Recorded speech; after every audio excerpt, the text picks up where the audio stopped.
السلام عليكم، ازيكم يا جماعه؟ عاملين ايه؟ يا رب تكونوا بخير. النهارده هنستعرض مع حضراتكم حاله لصديقنا بعد مرور تقريبا سنه واربع شهور من زراعه 2200 جرافت. كانت حاله تصغير جبهه. تعالوا نشوفها مع بعض. زي ما احنا شايفين، ده كان شكل صديقنا من المقدمه. واضح جدا ان الجبهه عاليه شويه. ده كان شكله من الجانب، وده كان شكله من الجانب الثاني، وده كان شكله من الاعلى. واضح جدا عندنا الفراغات. وده النهارده شكله بعد سنه ما شاء الله. بسم الله ما شاء الله، بسم الله ما شاء الله. النتيجه فوق الممتازه. خط الشعر طبيعي جدا جدا جدا. الامور ما شاء الله كويسه زي ما احنا شايفين ما شاء الله.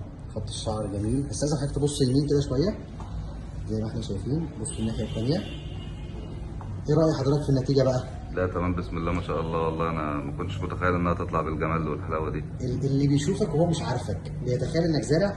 لا خالص والله، ما حدش بياخد باله. يعني الحمد لله راضي عن لا النتيجه. تسلم ايدك يا دكتور والله بجد، الله ربنا يبارك يخليك. فيك يا رب، وشكرا الله والله على الكلام ده. يخليك.